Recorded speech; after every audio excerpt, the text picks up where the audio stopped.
Hello guys, welcome to my channel स्नेल पैपे blog. तो कैसे हैं आप सब लोग? आशा करते हो आप सब बहुत अच्छे होंगे। तो चलिए चलते हैं हम सीधा आज के वेन्यू पे। मतलब आज है इनविटेशन हमें। आज है एक कोर्ट का इनॉग्रेशन।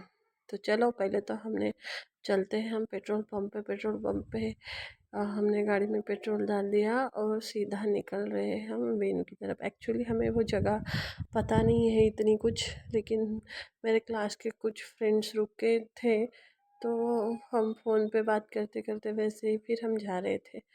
तो देखो यहाँ रश तो बहुत है और 2 दिन बाद 14 अप्रैल है, आज की तारीख है 12 अप्रैल।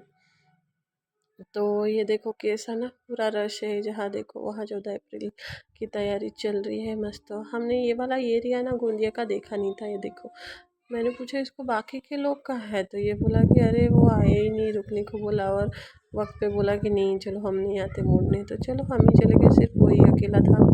तो ये है श्री रामदेवरा मंदिर। तो रामदेवरा मंदिर हमने फर्स्ट टाइम गोंदिया में है हम इतने साल से, लेकिन इस तरफ काम हमें फर्स्ट टाइम ही पड़ा। तो जस्ट वो रामदेवरा मंदिर का फ्रंट है ना, तो रामदेवरा मंदिर है राइट हैंड पे और लेफ्ट हैंड पे है हमारा ये कोर्ट। ये है बैडमिंटन कोर्ट, ठीक है। और ये है इसके ओनर मतलब रिचा दीदी। ये क्रीड़ा संकुलन में भी जो कोर्ट है ये भी। और ये है गांधी सर, ये वो है अभिषेक सर और अंदर है रिचा दीदी। तो सर बोले चलो चलो अंदर चलो, हाँ अभी फ़ोन रख दो। तो फिर मैंने बोला हाँ सर। तो मैंने अंदर का आपको दिखा रही हूँ। ये देखो ऐसा इन्होंने ये बैडमिंटन का हॉल सजाया है और बहुत अच्छा सा इनॉग्रेशन किया है। देखो वो ना अपने फ्रेंड लोगों के साथ मिल रहे थे, ध्यान नहीं था तो फिर मैंने हाई किया तो उन्होंने हाई किया, है ना। तो यहाँ की मैट, ऊपर का रूफ, ऊपर भी मतलब पूरा सन अच्छे से कर लिया है हमने। उनको ये दे के गुलदस्ते दे के उनका कॉन्ग्रेचुलेशन बोला और फिर हमारे सर भी लग गए खेलने। तो मेरे सर ने भी बैडमिंटन का मज़ा लिया, उन्होंने भी खेला, वो खेल ही रहे आपको दिख रहा है।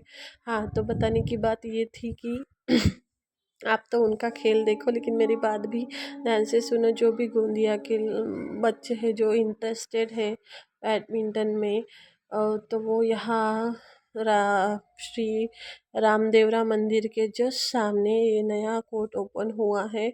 और ये दीदी जो है, हम उनको दीदी कहते हैं, एक्चुअली कोच है लेकिन मैं उनको दीदी ही बोलती हूँ। तो ये जो रीचा दीदी है ये नेशनल खेली हुई है।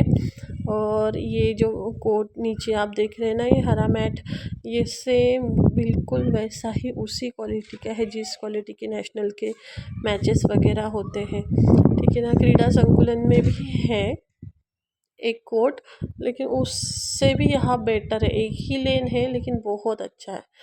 तो ऐसा वो है, जिनको भी आना है इंटरेस्टेड है तो वो प्लीज़ यहाँ आके ज्वाइन हो जाइए।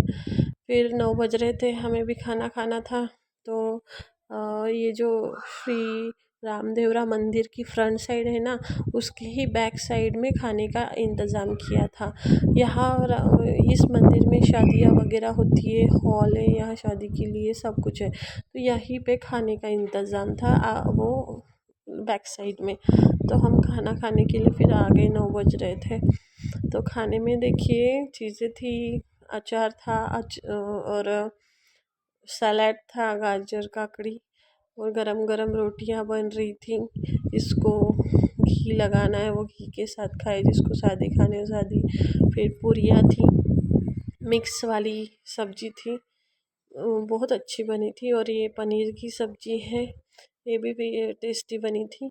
चावल और ये है दाल तड़का दे के। और ये है दही बड़े, दही बड़े तो बहुत अच्छे बने थे। और इसकी सारी चटनियाँ जो लगती है। और ये थे भजिया, सादे भजिए और मिर्ची भजिए, पापड़, चटनी और गुलाब जामुन। आज का ऐसा इन्होंने ये मेनू रखा था खाने का। तो खाना तो बहुत टेस्टी था और बहुत अच्छा भी था। और उसके बाद वहाँ पीछे की साइड में सब खाना खाने के बाद, अभी तो गर्मियों के दिन है ना, तो आइसक्रीम भी रखी थी। तो एक भैया आइसक्रीम के लिए भी वहाँ है, वो आइसक्रीम बांट रहा था। पहले तो बहुत कम लोग थे, ले जैसे ही हम आए तो उसके बाद धीरे धीरे सब आने लगे। देखो रीचा दीदी भी इधर ही आ गई थी तो फिर इसको भी मैंने एक आइसक्रीम मांगी और राज को देने वाले थे एक्चुअली में, लेकिन वो पता नहीं कहाँ, तो दिख ही नहीं रहा था। तो वो आइसक्रीम लेके फिर मैं सीधा टेबल की तरफ गई और टेबल पे रखने वाली थी। तो वहाँ सामने ही हमें कोच दिखे, गांधी सर, तो मैं उनको देने गई थी। तो सर बोलते हैं क्यों लाए हैं तो मैंने बोला चलो खाना खाते हैं। तो फिर हम खाना खाने बैठ गए। तो खाने में सब कुछ मैंने ले लिया था, मुझे जो जो चाहिए था। मैंने पूरी थाली सजा ली थी अपनी। मुझे ऐसे पूरी थाली सजा, कोई कोई थोड़ा थोड़ा लेते हैं, मैं थाली सजा के ले लेती हूँ पूरा। फिर मुझे बार बार उठने को नहीं जान पे आता है। तो हमने खाना वाना खा लिया अच्छे से, उनको बाय कर दिया और फिर से श्री रामदेवरा मंदिर के आगे आगे जहाँ अपना वेन्यू है ये, तो वहाँ राज जिद कर रहा था बलून के लिए। अब तो प्रोग्राम वोग्राम हो गया था, तो बस बलून लेके आ गए वो। चलो घर चलने के टाइम पे फिर राज को उन्होंने बलून दे दिए, उनको भी बाय कर दिया। आधे लोग इधर थे, कुछ लोग और आ ही रहे थे, देख ही रहे थे। तो ऐसे ही हम निकल रहे थे। फिर सुमित कहता कि इस गली को ना प्रेम गली कहते। गोंदिया के कौन कौन लोग हैं जिनको पता है कि ये प्रेम गली है सुमित हमें बता रहा था, हमें तो कुछ नहीं पता। वो बोल रहा था कि मैं जब स्कूल के टाइम आता था ना, तब बच्चे सब लोग हमारे स्कूल के दिन याद आ गए, ऐसा वो बता रहा था। तो प्रेम गली, गोंदिया वालों ये प्रेम गली है, क्या करते हो इन प्रेम गलियों में तो ये कोर्ट है, नया खुला है। जो भी बाहर के बच्चे इंटरेस्टेड, गोंदिया के बाहर रहने वाले, प्रॉपर गोंदिया के नहीं, कोई तहसील के, मतलब जहाँ तिरोड़ा हो गया, तुमसर हो गया, आमगांव हो गया, गोरेगांव हो गया, नहीं क्या, ये भी यही के भी बच्चे अगर कोई इंटरेस्टेड है तो प्लीज़ यहाँ आइए और अपनी एडमिशन कीजिए और अपना गेम, अपने करियर में फोकस कीजिए। और क्रीड़ा संकुलन में भी एक कोर्ट है और ये भी एक कोर्ट है ना। तो आप लोग आ सकते हैं। हम तो चल रहे भाई घर की तरफ, वो भी सुमित चला गया, हम भी इधर अपने घर की तरफ आ गए। तो कैसे लगा आज का मेरा ब्लॉग ज़रूर